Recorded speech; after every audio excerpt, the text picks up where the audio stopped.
Hello and welcome to the Racing Postcast, proudly sponsored by Unibet. My name is James Stevens, Racing Post journalist and West Country correspondent. It's the final big race day before Christmas, and we're going to have live ITV races to look at from Ascot, including the Grade 1 long walk hurdle. Will there be a first Irish winner of that race? We'll see what the panel think. We've also got live racing from Haydock, and we'll be having a look at two live races there. We had a 16-1 winner on the show last week from Charlie Uberales. Jonny Pearson in the bottom right corner there also had the big race winner as well at 10-1. So let's hope for a few more winners for a bit of a Christmas treat. And we have got one just before we get started into the racing, because we all know the big race of the season, perhaps the race of the year, was mentioned on the front page. The Christmas hurdle is fast approaching on Boxing Day. Now, all the talk about Constitution Hill, whether he will run, whether he will not run, we've got a live to the minute update, some breaking, not so much breaking news, but some thoughts from Ed Nicholson, who's been down there in the week. You've spoken to Nicky. Things are looking good for a Constitution Hill at Kempton on Boxing Day as it stands, Ed. Yeah, Nicky went through his runners for the first half of the season, how they've performed, like a score report, as it were. So obviously we talked about the second half of the season, starting with the Christmas hurdle. He was keen to talk about both Constitution Hill and Sagino, because a decision's not been made yet as to which ones will go where. But he was keen to explain that Constitution Hill is very well, and the aim still is, the Christmas hurdle. They're both in the Christmas hurdle. I mean, no decisions have been made yet. There's two, obviously, if all goes well and Constitution Hill is, everything goes according to plan, it stays that way, then he will run in the Christmas hurdle. As before, he didn't make it to Newcastle, and Sagino stepped in, but he's had his little hiccups before that, and we couldn't get him there. So but up until recently, everything's going well. So he's working. I've got to say, he looks really good. I've never seen him looking better. To be honest with you, he looks super in his skin, and he's very happy. His work's been good, so if we could get the following wind, we might well get there, which will surprise everybody, because you wouldn't believe it. Nobody believes me when we say these things. I can sit here for an hour and tell you all about him, but they don't believe us.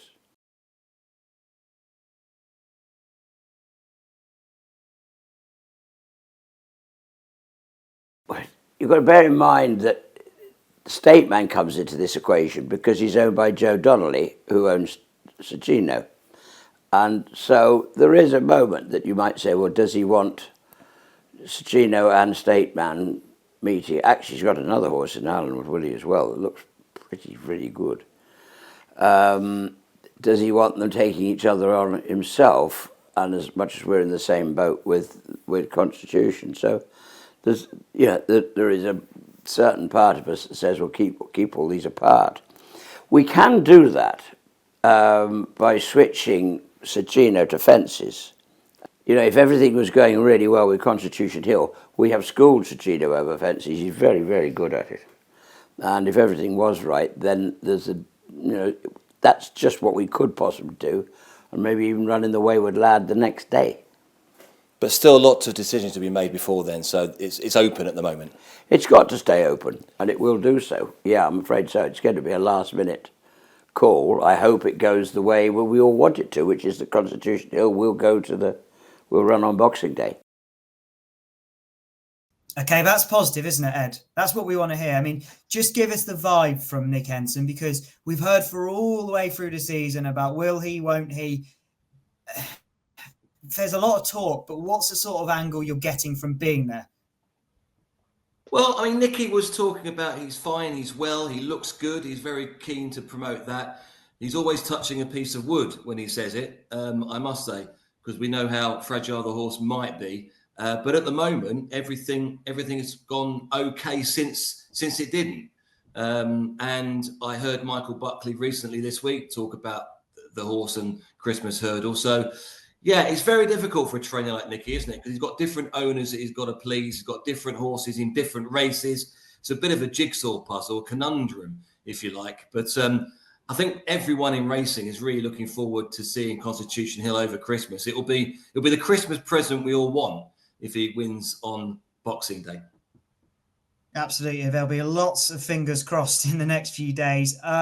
Right, Jonny, plain and simple. Yeah, the big winner last week. I've teed you up. Lossiemouth versus Constitution Hill. They both turn up. Who wins? With Constitution Hill's anywhere near his best, there's not even a debate to be had. He's so far clear of what she can do. Okay, she won well last time out, but that's run at a crawl in a race to suit her. Didn't suit the Gordon Elliott horses, despite the fact he had 3 in the race. They essentially set the race up for her, which I thought was completely mental. And yeah, Constitution Hill, anywhere near his best, wins this by as far as he likes. Wow, confidence. Right, so we'll leave the Christmas hurdle there. The next postcast will be on Monday at 7 o'clock. We'll be going through all the Kempton cards, the Welsh Grand National, all that brilliant festive period racing. So much top quality racing to enjoy over Christmas, and we'll be giving you some of our best bets. But let's move on to this weekend, and we're starting at Ascot, where the ground is good stuff, and we start in the 150, the Howden Graduation Chase over 2 miles, 5 furlongs. Just 4 runners in our opener, only one of them British, and that's Iroko, the 13-8 favourite with Unibet. James de Burleigh 5-2, Jungle Boogie 100-30, and Phil Dore at 4-1. Robbie, we've not heard from you yet. What wins the first? No, I've not said much yet. Excuse me. Yeah, hi James, hi guys. I think Jungle Boogie wins this. I very nearly potted way with some cash at the start of the week about him. I didn't think he was going to run. I was like tapping up our Irish reporter, Conor Fennelly, saying like, do you reckon he's going to run here? Because I think he's a class apart, and now he has been turned up. I mean, he's got a very interesting profile. He's only run six times in his life, only running 4 chases, but he was sent off 16-1 for the Gold Cup, and that trip stretched him there. He was a bit too keen. I can see why they're coming back down in trip. I'd be very interested in him overall. He's got a nice profile before the Gold Cup run.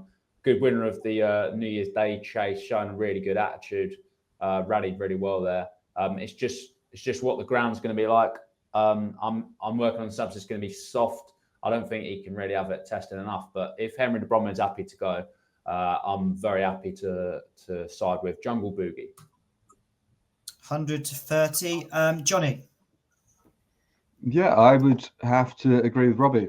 Iroko, for all he's got decent form, I'm still yet to be blown away, and the price looks far too short in this 4-runner race. Phil Dore's obviously good behind St. Sam, but last time was 40-1 on and won a silly race, and I'm not convinced by him completely. And I think Jungle Boogie, you've got that run the Gold Cup. He's only run 4 times over fences. I mean, he's only had 6 races under rules, and yeah, he'll be turning 11 at the start of the year, which is quite unusual. But I think he's got the right profile for the race. He'd have made a bad mistake in the Gold Cup 3 out as well, which won't have helped. He would have been a bit closer than he did finish. I think he's the one to be on here. Yeah, certainly brings an aura of class into the race. Ed, are you with the 2, or are we going elsewhere? No, I'm going to go with Iroko. I thought the last performance was quite a decent one. I think the jockey thought he'd had the leader, Trelawn, covered. Be interesting to see if Robbie goes for his unrelated contingency plan with Trelawn and Iroko, because that horse is running later on. So if Iroko runs well, gives that horse a better chance in theory. I thought Iroko ran quite well that day. I think he was coming there just to win it with his handicap mark in mind. And I just think the horse in front just jumped for fun and found a few lengths. I watched the race again before today, and I was surprised they finished 12 lengths clear. I think they finished 12 lengths clear because they seem to be kind of there or thereabouts. But that suggests that Trelawn was going better than maybe John Joe thought, and John Joe just got beaten by half a length. I mean, this horse is classy as well. Jungle Boogie is an interesting contender. I definitely agree with the 2. Would be my second choice. But Iroko's kind of run well in the Turners, ran well in the Grade 1 at Aintree. And he was I think in running in that Haydock race, he was 1.4. He looked like he was going to come and win. He just didn't. So maybe a run under his belt as well will help. But the price is a little short, 7-4, 2-1, 13-8 in places. But I'm going to stick with Iroko, and hopefully he'll come home a winner for me anyway.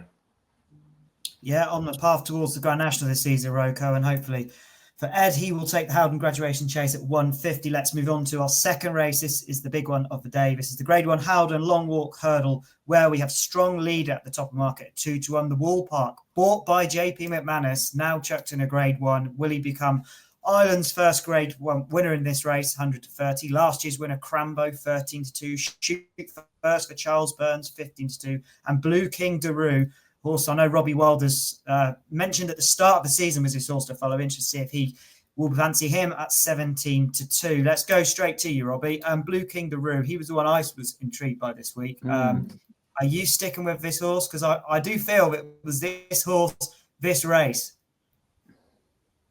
Yeah, I'm sticking with him, James, definitely. I was against him on his return in the Coral Hurdle here. It was at a time when Nicholson's horses were badly needing their first runs back, a lot of them disappointing and taking big steps forward. Thought he ran quite a good race there under a penalty behind Lucky Place, whose horse I quite like anyway. This is obviously a better race altogether, but I'd anticipate significant improvement. People might say, we don't know if he's going to stay 3 miles. That is true. He could only manage 5th here last year in this race. But, I mean, you got to remember, he was only 4 then. He's an older, wiser horse now. He was then off for the best part of 4 months. So my assumption would be he wasn't quite right that day. I mean, he beat Strong Leader here, only getting a pound as a 4-year-old in the Coral Hurdle last year. I know Strong Leader's improved for 3 miles, but I still think Blue King Daru's got the sort of profile where he could do just the same, very lightly raced. I thought he'd be a novice chase that could go right to the top. The fact that he's remained over hurdles makes me think that Nichols has sort of flagged him early as a horse that can be really competitive in this sort of race. And I don't think he should be the price he is. No, completely agree with everything you've said there, Robbie. Ed, you've got a super boost for us. Have you got a super winner for us? I wanted to take on Strong Leader. I think he's a wonderful horse. 5 from 11 hurdle wins, grade 1 winner. But when you look at I know it's a group, it's a grade 1 race, but they're all kind of quite similar at the top end of the market. There's no superstar.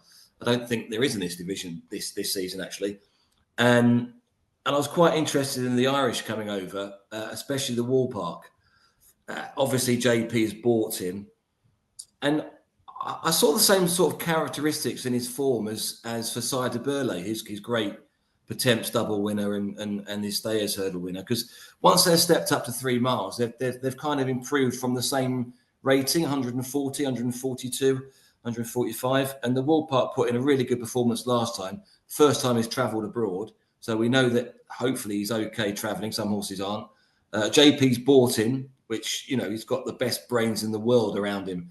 He's not going to have bought this horse for cheap, but he wouldn't have bought him thinking he was just going to be, a horse that would win a few races. I think the Wall Park can make it all the way up to grade 1. He is a handicapper. He is improving.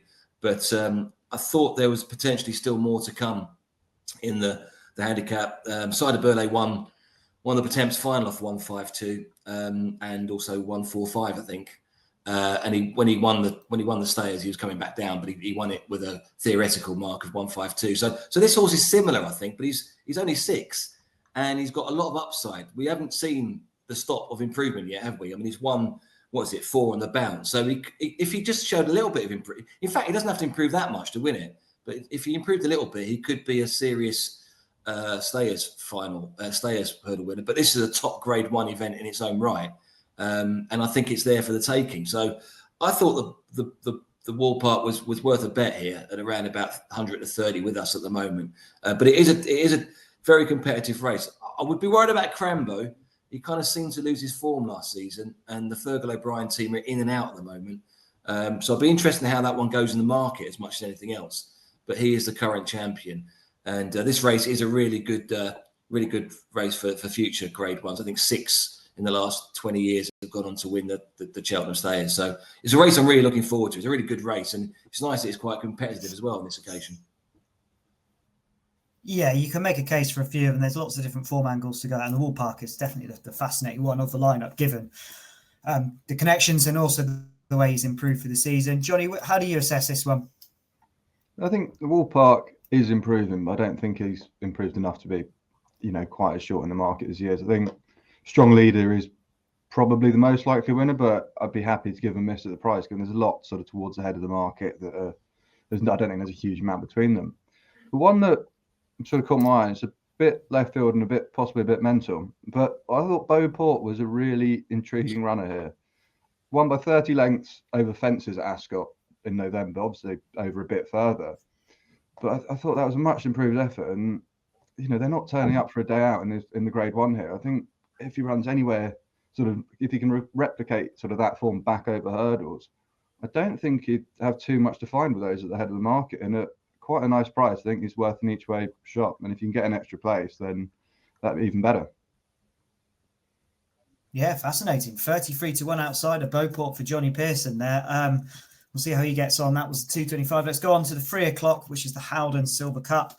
And after the brilliance of Wanisha Williams at Cheltenham last week, she looks to do it all again with Victorino, our 15-8 favourite. Short price for a big handicap like this. Trelawn, 4-1. We've already heard about him on the show. The Changing Man, 4-1. Hello, Delabert. I think I've got that right. I've had a look. It could be fudge, 15-2. Sorry to our French listeners. 300 through 5, 11-1. Let's go to you, Jonny. You had the big Venetia winner last year. Very well done with that. Is she going to win the big handicap chase on Saturday, though? I think Victorino, off his current mark, will find a race to win off, but I don't think it's going to be this one. I really like the Changing Man for Jay Tizard. I thought it was a pretty good run in behind Ferrero Bamboo at Newcastle last time. Ferrero Bamboo had the run of the race in the front. He was the only one to get anywhere near. Actually went in front of the winner before just being held back, probably having to been too far back and then make a challenge earlier and just not quite had enough in the finish. And I think that's probably the strongest piece of form in the race here. Trelawn obviously could win at the head of Iroko, but as I said, I'm still not convinced by that form. And I don't think it's the strongest looking renewal. And I think the Changing Man should have a little bit too much for the rest here and can actually hopefully give a quick fire double for Sam Twiston-Davies as well. Yeah, of course. It's always looked a horse who's capable of winning one of these and fell when he was travelling to win a Badger Beer. So the Changing Man, who's been a bit frustrated for some time, perhaps he'll get his big day. Ed, we've got best industry price for this race as well. Yeah, from 9 a.m. on Saturday morning, we will be the industry best price on every single one of these runners. So really, there is no other place to go than Unibet on that day from 9 o'clock, because you won't simply get a better price if you want to take a price. It's an offer that's been very popular over the last month or so, and it's a good offer. I looked at this race and my heart, my head, my nose, my eyes, everything suggests that Victorino was the horse to go for. He's won this race off a £1 lower mark, was it last year? He's third. I mean, it was incredible in the Newbury race. He was miles behind, and suddenly he appeared out the corner of the television screen, for me anyway, running on third. But I have listened to there's a guy that I listen to who's very good with like track biases, and he said something which I didn't see myself, but he said there might have been a track bias against the horses on the inside at Newbury over those 2 days and for the horses on the outside. And he mentioned some horses, and quite a few of them have run disappointingly since that were on the inside. Now, he says that there were too few horses to make a hard or fast case about it, and it might just be complete nonsense. But the way the horse ran on, I'm always wary of a horse that runs on well anyway in a staying race. There's a horse at Cheltenham last week that did it for Nicky Henderson that came from nowhere and ran. But they're probably passing beaten horses. So I'm gonna oppose Victorino, but I mean everything suggests that he'll run a really good race, doesn't it? And I'm going to go for a horse that really my head is thinking, why are you going for this horse? But my heart is saying, yeah, go on, give him another chance. I'm going to go for 2 for gold each way at a big price. He loves Ascot. His Ascot form is 6-2-2-1-2-2-4. He's a winner. He's won £261,000 in prize money. He goes on soft ground. He's won on good to soft. It could be soft on the day, as we heard earlier on from Robbie. And I thought that run recently will put him spot on, really. He's had a wind surgery before that run, so this will be the second run following wind surgery. He has been competing in veteran chases, not as competitive this, and he shouldn't win. But I just thought the race might be run to suit as well. It will be run to suit Victorino, but he could get a nice run in this. And around about 14-16-1, it was just an each way bet really. Although as I say, the head says Victorino. I think the each way bet might be 2 for gold. Sure, the second string for Kim Bailey after Trelawn, and Jonny Burke takes the ride, of course, in absolutely flying form this week. So that's another boost for 2 for gold. Robbie, where are you? Are we back with Trelawn or looking elsewhere? No, I'm looking elsewhere, James. I think the one that's been missed is Hard to Dark for Gavin Cromwell. Cromwell, he's obviously a really top trainer, and when he highlights a horse, he runs a horse in these British handicaps. They normally pick up one eventually. Like last season, he had Yeah Man go very close in this. He had Stumptown win a couple of decent races, and it looks like he's just campaigning Hard to Dark as a horse that is going to land one of these. He returned in the Paddy Power Gold Cup. That didn't go to plan. I think the ground was a bit too quick for him. It was a big drop-in trip for a horse who just ran in the Irish National a ton before that, and he was held up out the back. He had absolutely no chance in that sort of race. This sort of smaller field affair, slightly softer ground, step up in trip, down to a lower mark. Got Connor Stonewalsh, came in £3. He's not a bad rider by any stretch. Could just see him going really well, and I'm keeping an eye on him. I think he's gonna pick up a big one sooner rather than later. Is sort of the way he won the Leinster National in March was really quite impressive. He's not been with Cromwell too long, and I think he's overpriced, James. Yeah, certainly looks a horse who's capable of winning a big pot, and Robbie hopes he'll do it at 12-1 at Ascot on Saturday. Let's go on to the last race, which is the 3:35, the Ladbrokes Handicap Hurdle, and the big handicap hurdles of the season. And we've got the second and third, should I say, from the Great Wood Hurdle turning up. That's Desart Enos, 130 favourite. She was third on her return. Be Aware Strong staying second at 7-2. Cabral de Mafan, 11-2, along with Secret Squirrel. Favour and Fortune 10s, and Steel Alley at 12-1, along with Fiercely Proud, I should say. Let's start with you, Robbie, again. We've got that Great Wood form. I mean, is that where you're looking at? And also, how would you assess those two at the head of the market? The market seems to favour Desart Enos. Yeah, that's interesting. Big hype. Yeah, she is. I'd certainly favour Be Aware out of those two. He came from much further back. Desart Enos was ridden much more prominently. I think this can be very hard to do on the hurdles course. Both courses at Cheltenham. I think he is up £7, but I still think he's got a bit up his sleeve. As for that race, that wasn't the form line I was going to come down on, though. I thought Secret Squirrel was interesting. Hughie Morrison has got a really good record in this race. He likes to target it. Secret Squirrel ran in the sort of corresponding one at the Sodexo Gold Cup meeting. Ran a really good race there behind our champ. That was quite a slow run race. He was held up. He fared much the best of the horses that are out the back, and he's off the same mark. He's lightly raced. He's obviously highly regarded. He was sent off favourite for the 20-runner novice handicap final at Sandown, only 2 starts back.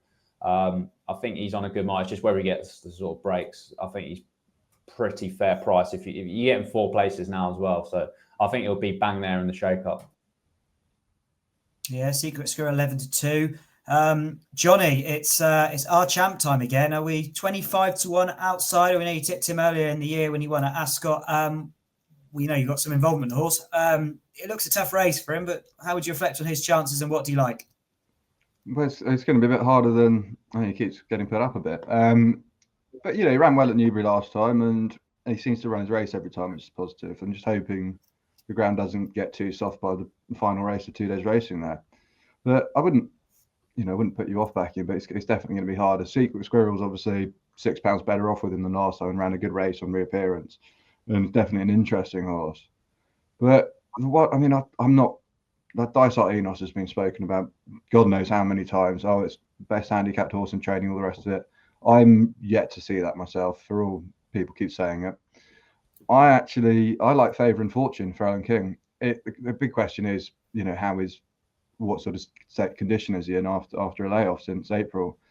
But he was disappointed a bit at Cheltenham, but he was pretty good at Ayr when beating Bialystok of Willie Mullins's. And that's, I think, one of the strongest pieces of form in the race. And at 12-1, I think he looks massively overpriced here to put in a good effort in the colours of the late Trevor Hemmings. Yeah, and it must be said as well, he won this beating a Mullins horse when the Mullins yard were absolutely flying at that time of year in April. So maybe the form can stack up. And Alan King had a good winner at Newbury on Wednesday to give his stable a boost. Ed, we've got an extra place, but what do you like as well? Yeah, really difficult race. Extra place, always a cracking race just before Christmas. Plenty of trainers and connections pinpoint this race, don't they? And as you say, the key to it might be the Unibet Greatwood Hurdle with the 2nd, 3rd, 6th and 9th taking each other on again. Dysart Enos is an interesting one. Robbie, well, both the guys have mentioned that people are suggesting that she's one of the best handicap horses in the country. I was there that day, obviously in the parade ring, and there was a delay to racing, and Dysart Enos was really getting on her toes, so much so that I happened to be with someone from the course, and Fergal came over saying, is there a delay? Is there a delay? Because the filly was bubbling up. So, I mean, two things about that. Once, have a look at her in the parade ring, see if she's still getting on her toes. But B, bear that in mind. She ran quite well despite that. Be aware. I do think she's usually quite like that, Ed. Sorry? I think she can usually be quite like that. She can usually be quite like that. It's quite natural for her. Yeah, but he was getting particularly worried because she was kind of just getting to a point where I think they brought her in late, and she was just she had to stay out there a bit longer than maybe they had hoped. Be aware, ran a cracking race, lightly raced individual. Should we be aware that he's come second 4 out of 5 times? I had a look at his replays just to see whether his head goes up or anything, and I couldn't really see it. I saw it once, but I couldn't see it really.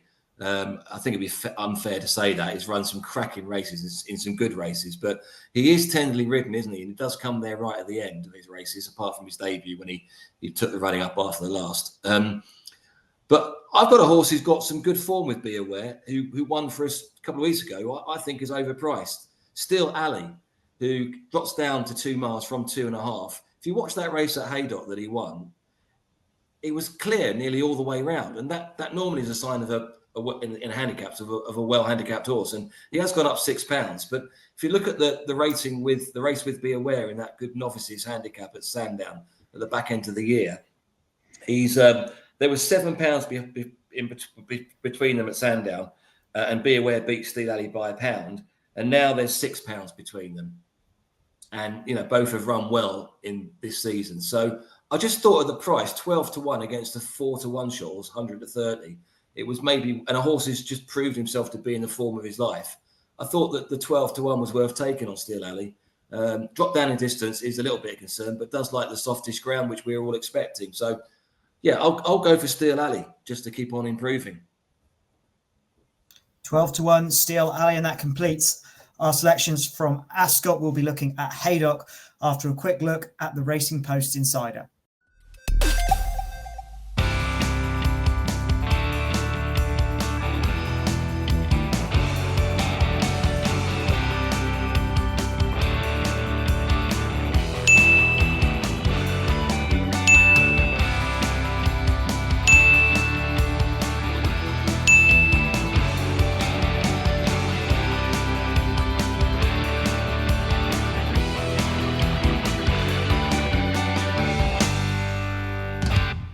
We head to Haydock now, where the ground is soft, heavy in place. We've got 2 live ITV races, the first of which is the 12.55, the Betfred Sports Jack Berry House Mares and Novices Hurdle. We've not got live odds, but we've got a favourite in Nikki Henderson's Holloway Queen, looking to give the trainer back-to-back wins. Ed, we've obviously heard a bit from Nikki already in the show. Any insight about Holloway Queen? Is she the right favourite, and is she the one to beat? Yeah, I think they think a bit of a 7 Barrows. Nico's already done his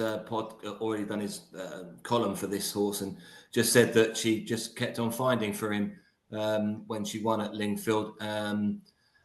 She won. Well, she's won in soft ground there in a Mare's Maiden. She's come second in a heavy ground point to point. So the ground shouldn't be a problem. It's soft at the moment, but the expectation is that it could be even softer come the day. So I don't think the ground is a concern.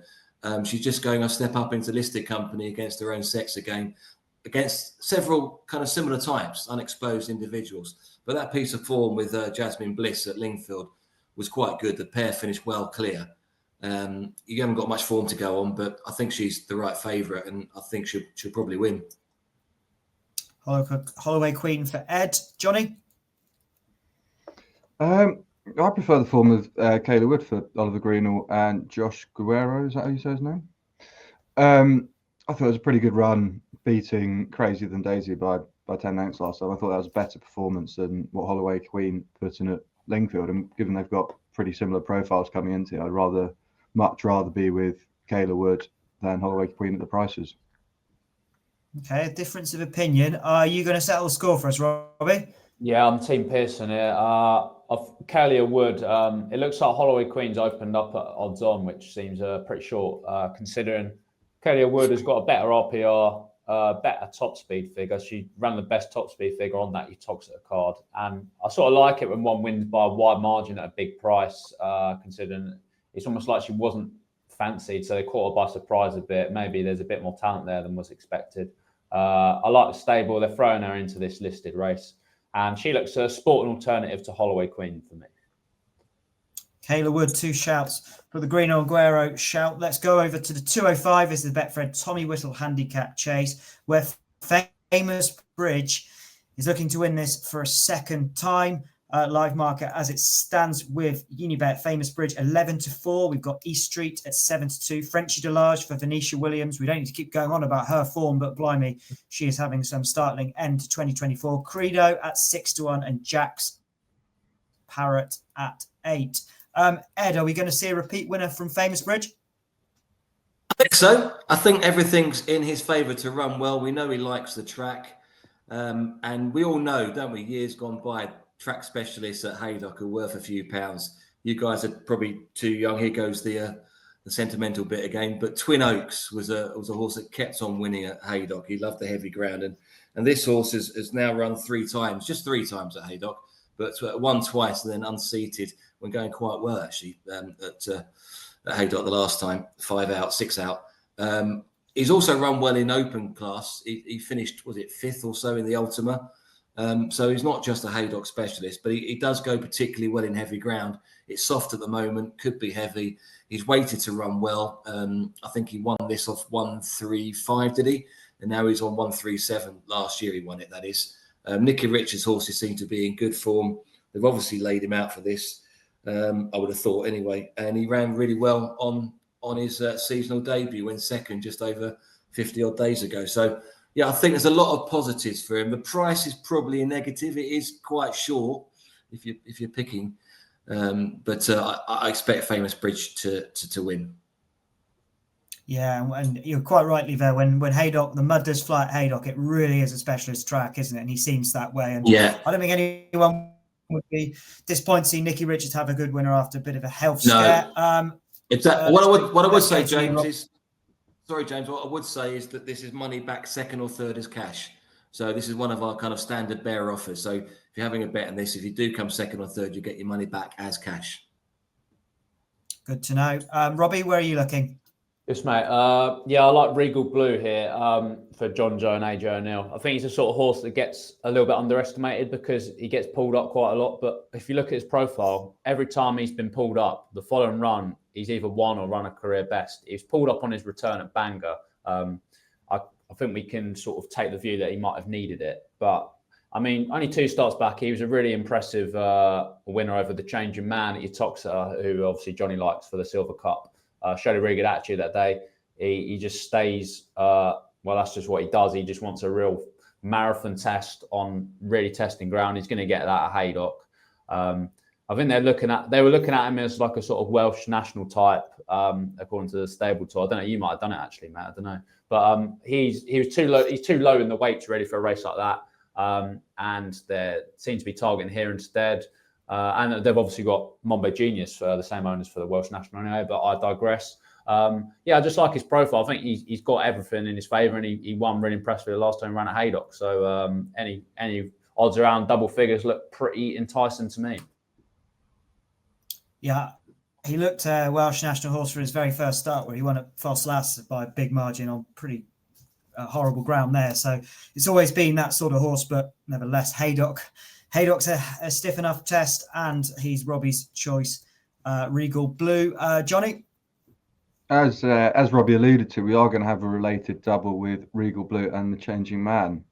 I think, as you know, you go pulled up first, pulled up. Surely he's going to win next time out. As you know, it's pretty straightforward that to work out. But no, I think that form behind the change of man on heavy ground Nicholson, which takes some getting and heavy, is up there with the best pieces of form in the race. And I think he looks a big price to winning here.